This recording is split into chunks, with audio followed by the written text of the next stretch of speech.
Live from the Washington, D.C. area, it's the Inside Scoop, EmeraldPlanet. All the ecology news that our viewers want to know. Now, here's your host, Executive Director of the EmeraldPlanet, Dr. Sam Lee Hancock. Hello and welcome back to the EmeraldPlanet as we come to you from Washington, D.C. in the United States, looking around the globe in 143 different nations, looking for the best technologies, the services, and the products that are available to take us through the 21st century.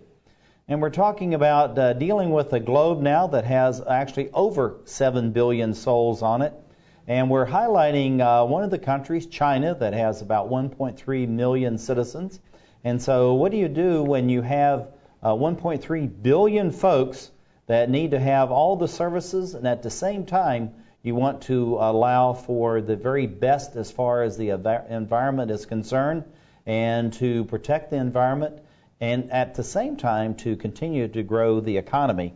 So I have an expert with me who is an energy economist on infrastructure unit for East Asia and the Pacific region at the World Bank, Dr. Yabei Zhang, and welcome. Thank you. Thank you for having me here. I'm glad to have you, and you have a good command of presence for television, so you're going to be fine. Looking at, and we're going to bring up the first slide here because you have some very important slides that we want to have. Looking at the energy consumption and the gross domestic product, tell us what we're looking at in this chart.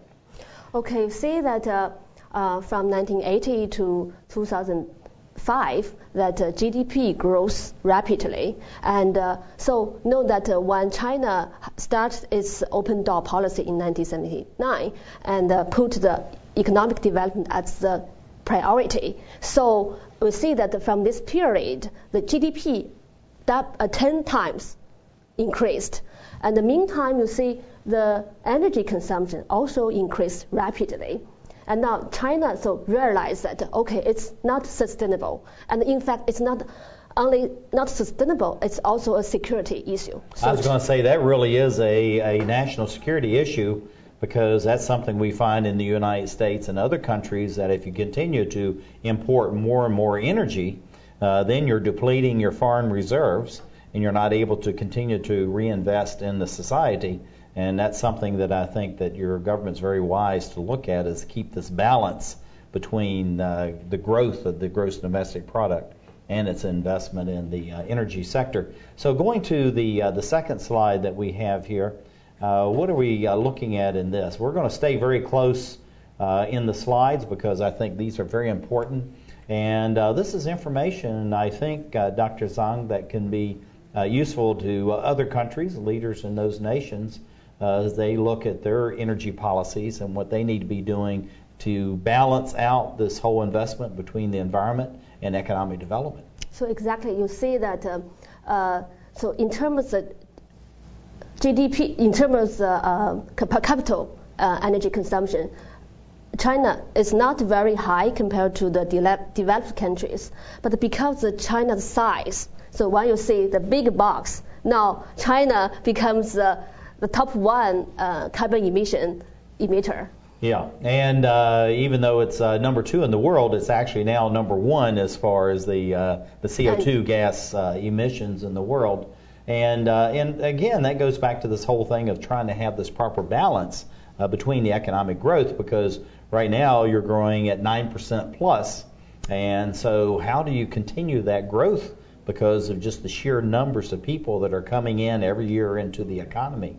And how do you have the energy in order to sustain that growth? Yeah, so now we realize that growth may not be the top priority. So in 11th 12-year plan, in 11th 5-year plan from 2005 to 2010, now China put energy conservation as a top priority. Right, and that's something that we're really talking about, is the energy conservation, energy efficiency. So we think of China being, one of the world leaders as far as developing wind turbines and solar panels and low-flow hydro, creating from water. But at the same time, it's actually one of the world leaders as far as conservation and energy efficiency. And I think that's something that the world really doesn't know much about. Yeah, so especially for the last 5 years, China has taken the unprecedented effort to improve the energy efficiency of its economy. And it undertook a large set of policy, programs, regulations that cover all aspects of the economy. So what they're looking at is they're looking at every aspect of society, looking at the industrial, the retail, the natural resource extraction, and then, of course, the home use, the citizens' use. And so they're trying to bring a balance between all of those. And how do you think China is progressing as far as bringing a balance across these many different sectors? Yeah, so it covers all sectors, as mentioned, but strong focus is on industry sector, because industry sector consumes more than 70% of the total commercial energy in China. Oh, that's incredible. And of course now transportation with the number of cars that are coming into the roadway. If you go to Beijing now, that's a gridlock most of the time. So the government seems like it's really focused now on transportation as well. Right. So transportation, building are the fast-growing sectors that consume energy. Well, and that's something that people really don't know about, is that the buildings, both residential, commercial, and industrial, can be as much as 70% of the greenhouse gas emissions into the environment. And we really have almost a total focus on transportation, United States on this, but actually buildings, homes and commercial buildings really has that. Looking at this energy intensity trend in China, this I found very fascinating. I didn't realize this. I do a lot of reading about China and what's going on around the globe, but I didn't realize that China was taking this move. Tell us to the viewers exactly what we're looking at. So you see, it showed the energy intensity, which measured as energy used per unit of GDP. And from 1980s to 2002, we see this steady decrease of energy intensity, largely due to the economic structure change. And then you know that China entered the WTO in 2002-2001 period, and then we see the increase of energy intensity. It's really alarming. So China started to take serious commitment to reduce its energy consumption. And then you see from 2005 to 2010, and China had this binding target, 20% now. Everyone in the world knows this 20% energy intensity reduction. And they're talking about the Kyoto Protocol, so it's all fitting in with that. So actually we meet the target. So in the 5 years, the cumulative energy intensity reduction is 90.1%. Basically we meet the 20% as far as the target itself is concerned. So you see this decrease of the graph. Well, even though the increase, looking at this chart, was alarming, at the same time it was almost a minor blip within those 5 years. And then with the attention not only of the government, also of private citizens very much involved in this, and the NGOs that are involved within China, they're able to get that under control. But the steady decline as far as the intensity, I think that's one of the things that's a real lesson for the world. Yeah, and I just want to emphasize it's really a remarkable achievement, because China is still in the rapid urbanization and industrialization. So still a lot of energy is needed to fuel its economy. Right. Well, and also even though that you have this one-child policy, and as far as each family is only at least one child, except in the very rural areas.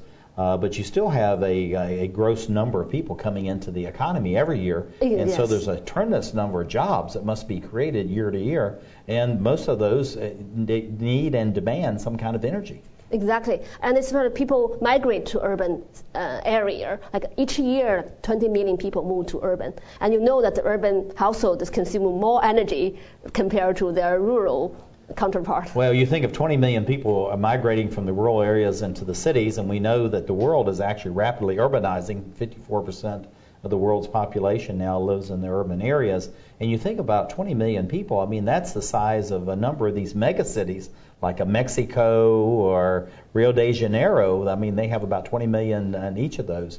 And it's hard to fathom that that many people are moving and migrating from the rural areas. Exactly. And so looking at this, the green energy, this is also very fascinating information that we have here. Share this pie chart with us. Yes. So here, I've just say, okay, what's the World Bank role in energy conservation program in China? So the bank has played an important role, and you see that we have a green portfolio in China. Basically, 90% of our investment is focused on renewable energy and energy efficiency. And during the period 1990 to 2009, that we invested more than 1.6 billion in green energy portfolio in China. Yeah, and that's really a remarkable number, 90%. Yes. That's incredible. That's a real dedication to try to do something. But again, we're looking at it and saying, it's remarkable, they're investing in that, but really it's strategic importance. And this is something that I think, even in the United States, we don't realize this correlation between this high imports of fossil fuels and at the same time having economic and social stability and security within the country itself. And this is something that China, really wants to have. The stability is really one of the cornerstones of the government. Yes. Now, looking at the World Bank and what it is that you're doing there, what is some of the role of the World Bank? I know that reading your background, there's incredible numbers as far as the investment the World Bank has been making over these years within China and working with China. Can you share some of those statistics with us? Sure. So the World Bank invests both. We provide both knowledge and investment to China, and as mentioned that in the last 10 decades we provided 1.6 billion U.S. investment in China, and both in renewable energy and energy efficiency. Yeah, and that's really very important to, instead of just putting into an extraction, but really the biggest benefit from the investment is conservation and energy efficiency, because that's immediate. Yeah, and in particular, we bring the market-based energy efficiency financing mechanism to China, because that China, they have very effective regulations, very effective administrative measures, and now that we bring market-based mechanism to them to complement their administrative measures. I was going to say administrative and then the market mechanisms and mesh those two together. We're almost out of time. Tell us about this last chart as far as the total energy performance, and we'll end on that. Okay, sure. So World Bank introduced. About 30 seconds. Okay. World Bank introduced ESCOs in U.S. and now you see the ESCO business has really rapidly increased. And now that in 2010, the investment reached to 4.2 billion U.S. dollars. Let's finish. ESCO means what? Energy service companies. Okay, we need to make sure we define all of our terms that we have on there. Thank you, Dr. Yabei Zhang, for being with us, and thank you for being with us as we create the Emerald Planet.